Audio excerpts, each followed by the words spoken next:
How are you, Mark? How's everybody? Hey, Coach. Doing well, thank you. Please Mark, go ahead and begin. Yeah, go ahead and begin when you're ready, sir.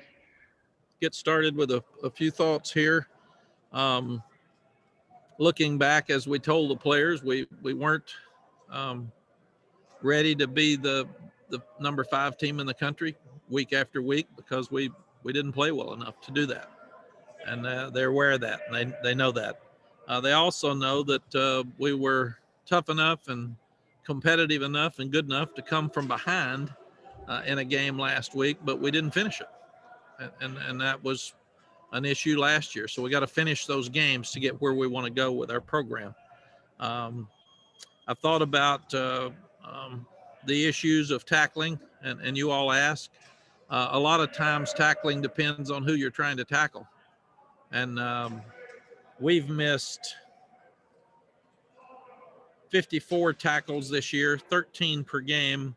Our opponents have missed 66. They've missed 16.5 2 weeks.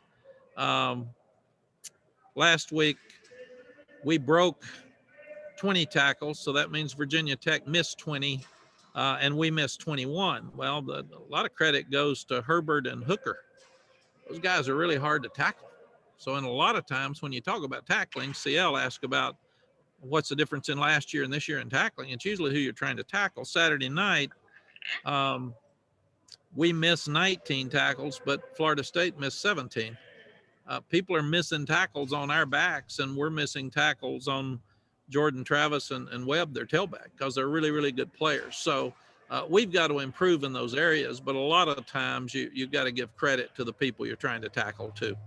It's and you look at it, if we've got a tackling issue, the people we're playing do too. I mean, it's and does that have anything to do with COVID and missing spring practice? Who knows? And likewise, we're breaking down Duke and State. Both of them had a punt blocked. I do think the kicking game is really been affected by COVID and not having spring practice. And those aren't excuses; they're facts because they're happening all over the country. And I think that's the biggest thing.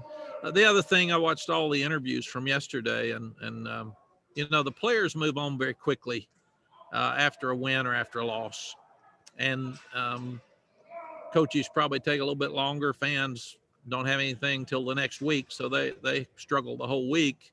And media, when you're asking the kids questions after a loss, they're usually negative on Tuesday. And a lot of times, even after a win, you're going to take out the negative things because that's what your readers ask about, and they're more interested in negatives than they are positives.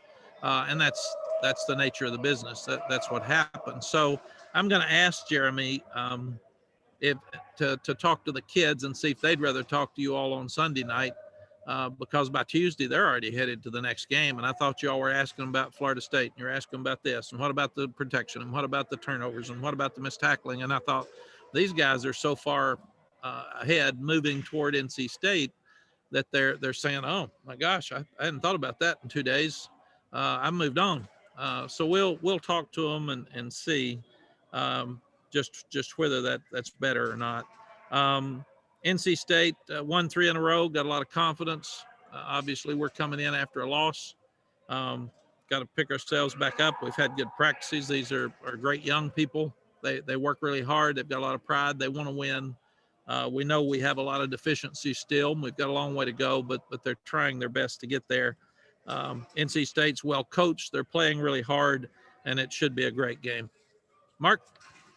All right, sir. Thank you. All right, group, if you have a question for Coach Brown, please use the raise hand function. Our first question today will come from Dina King. Go ahead, Dina. Hey, Coach. With both teams being ranked in the polls, how big of a game for the state of North Carolina in all aspects? Dina, I think it's great. It's I didn't realize how few times both teams have been ranked.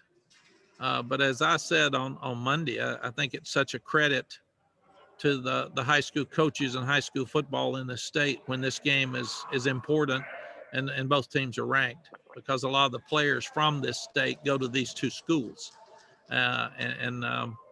So I think it's really, really good for the Triangle. It's good for the state of North Carolina, and especially good for high school football. Thank you. Thank you. Okay, let's move over to Alyssa Ray. Hey, Coach, how do you think the players have responded to that loss? I know sometimes it fires some guys up, and when we spoke to them yesterday, as you mentioned, they were already on to NC State, but how did they respond in practice? Alyssa, they've been really amazing. They've responded so well. They're hard on themselves. We show them why we win a game, and we show them even the bad things that happen when you win a game. We show them when you lose a game why we lost it, and then they take ownership into things that they didn't do well, and that's a true credit to them at their age, especially. And really, most ball games that are decently close, there's 8 to 10 plays that make a difference in the game, and so you play well for most of the game. We had 81 plays on offense. Let's say that 70 of them were good. And nobody talks about the good plays when you lose. They talk about the 8 to 10 bad ones, and that's just what the guys have to get used to. So they continue to learn what's the difference in winning and losing, and what you've got to do, and then they have to put it behind them and move forward. And like I said, they've got school, they've got their families, they've got girlfriends, they've got all the things going on in their life, so they move on much faster than coaches, media, or fans. And to see what they did defensively in the second half against Florida State, I mean, what do you expect out of that side of the ball come Saturday? Well, we're getting better. We're still thin. We've had some people banged up, and we're still not playing enough people. So at some point here last year, we got better on defense when we started trusting a lot of the young ones and started playing them. We were more fresh in the fourth quarter and third quarter, and we've got to do that. I mean, our guys, our coaches are trying to win so badly that they don't want to put somebody in. They don't think he's ready. Well, we got to. We're at a stage in our program where we need to play the great young athletes that we're recruiting, and just put them out there and let them go, and have them grow up, and at some point it'll work for us. Thanks, Coach. Thank you. All right, CL Brown, go ahead. Hey, Coach, kind of expanding on what you just said, are there any names in particular you want to throw out there in terms of guys you feel like might see some more time on Saturday, young guys that might see some more time? No, because you're at midweek, CL. That's one of the tough things about Wednesday. One of them may not practice well tomorrow. One of them may get a sprained ankle. There's a lot of things that can still happen with 3 or 4 days left to game time. So you'll get to see them on Saturday. All right. And what kind of are your keys? What are the signs you're looking for when you talk about games are won on Tuesday and Wednesday, and you can kind of get a tell for the temperament of the team? What specifically do you look for to say, okay, these guys are ready to play, or I don't know, this we might need a special spark or something? Usually if you have energy and you're physical and you're doing all the obvious things right, you've got low pads, your guys are throwing and catching the ball, and they're not dropping it. They're not missing assignments. We have officials out here every day. They're limiting penalties. You can tell those things, and it just is really obvious. And I still can't. I told them today again that football's simple. It's a very simple game. People are very complicated. Me, coaches, staff members, players, and trying to get all these complicated people to be on the same page every Saturday is not as easy as you would think it is.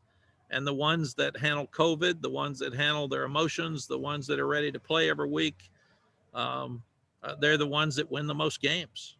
And I've tried to be as honest with the guys as I can and say, if you get ready to play, you're going to win more games than you lose, and you'll have a better chance to play well and play 100%. But you can't drop passes in practice and then expect to go make them in a game. You just can't. So we dropped 3 passes at the end of the game the other day. Did we drop those on Thursday? Did we drop them on Wednesday?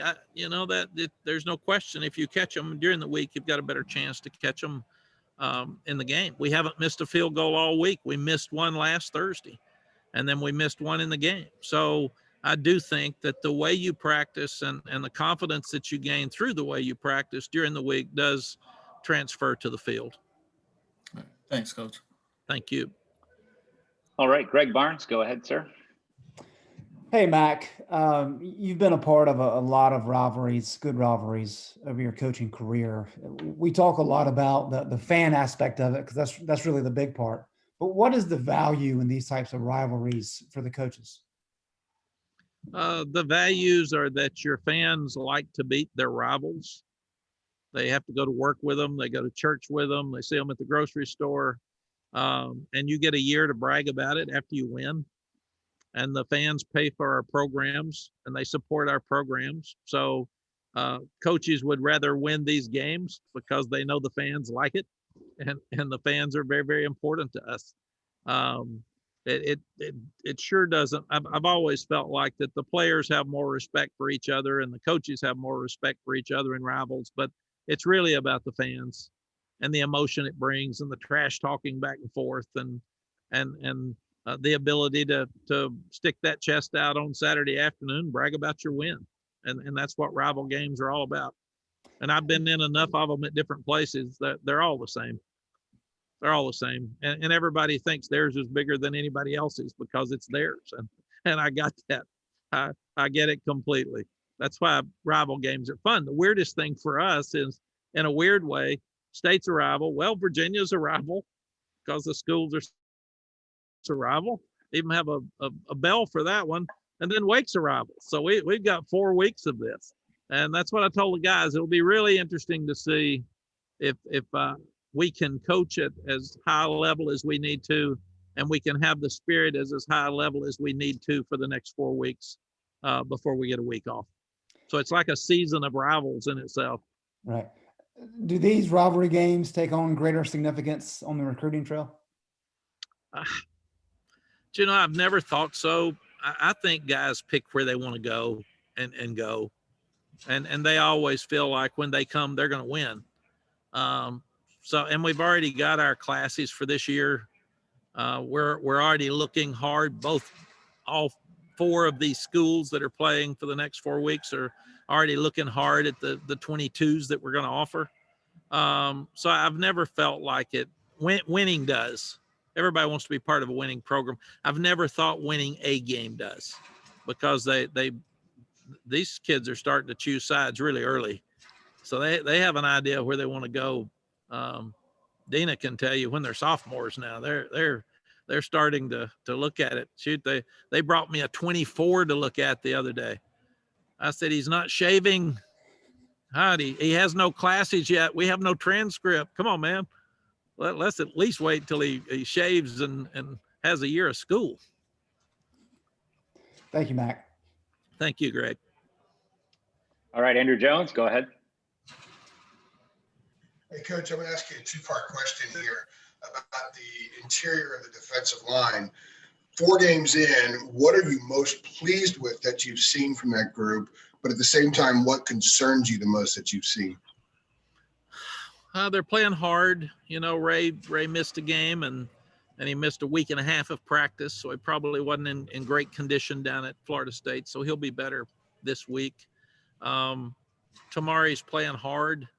Jaleel Taylor's playing hard. We still haven't gotten the other young guys in enough. And that's some of the group CL we're talking about. We'd like to play more of those defensive linemen. We'd like to play Des Evans more. We'd like to play Kamen Rucker more, just to get those guys going. So they're trying hard, but we're keeping the 2 or 3 in the game too long, and they get beat down over 4 games. And especially, we've been practicing since August 6th. I mean, it seems like we've had a year and a half of football and played 4 games. So that's just kind of where we are here. So we need to play more. The other thing is that we've lost some gap control inside and had some gashes on some runs. So we need to do a better job with our gap control moving forward. Thank you. I appreciate it. Thank you. Okay, Ross Martin. Go ahead, Ross. Hey, Coach. I was going to ask about recruiting, and I'm going to kind of build on Greg's question. How is recruiting going now that you don't have official visits, you don't have visits during the season? Can you kind of give us a picture of what recruiting looks like during the season, during obviously a pandemic where it's not normal at all? Yeah, Ross, this is crazy. I mean, Billy High and I were talking about it this morning that you can't see them. You got to have Zoom meetings. We got all these beautiful new facilities and nobody's been here. They can't see them. So we have conversations with parents on Zoom. We have conversations with the players, but it's just different. We do feel like, in fact, we have been told that after the guys sign on December 16th to 19th, I think is the 3 days of signing date, they can come for an official visit after they've signed. So that will help. We can at least get the guys in, and now we're starting school on January 19th. So we'll have from December 16th to January 19th, where the dead period will not affect the guys that have already signed their scholarships.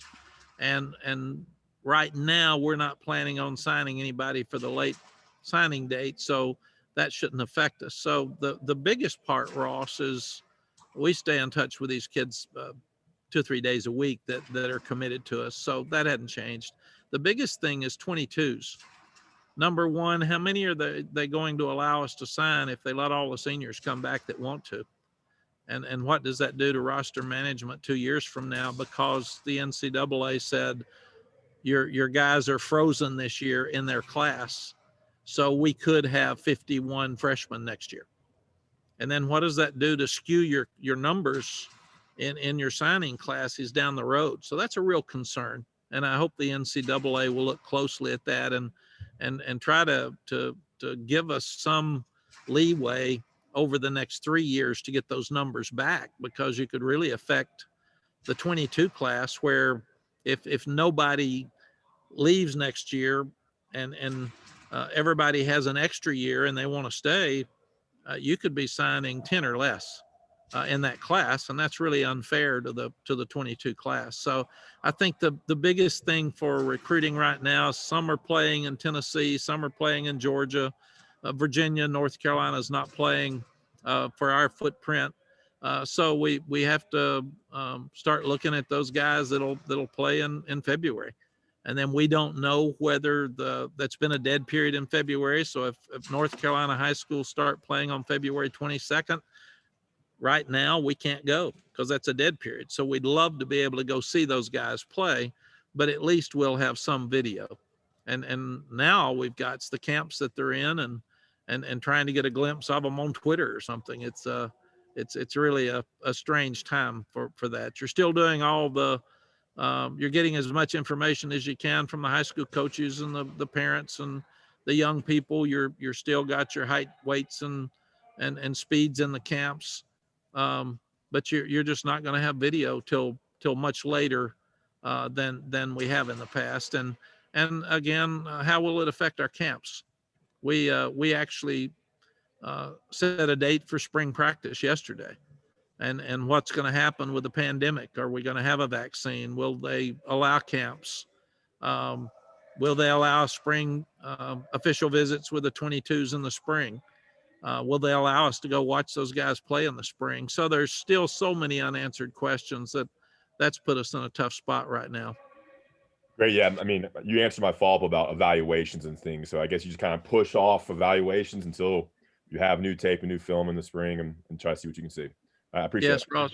Yeah, you try to get as much information as you can now, but you'd love to see them play in person. And the other part of that is if not, you've got to have video, and people are just going to have to be more patient. But the other part of this that's really troublesome is, when are they going to tell us if we get any relief on numbers?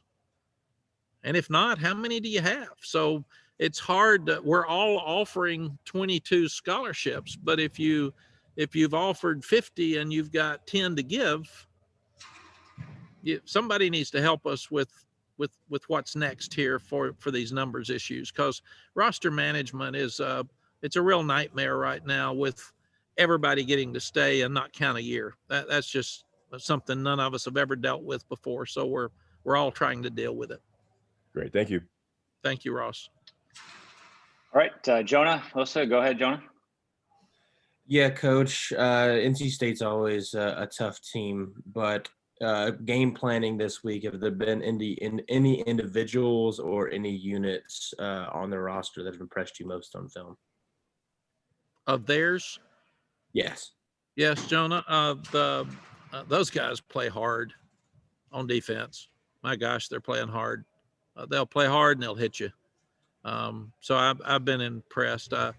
Their secondary is those safeties will chase you down and light you up. But those two linebackers I mentioned on Monday are very good players. The front's good.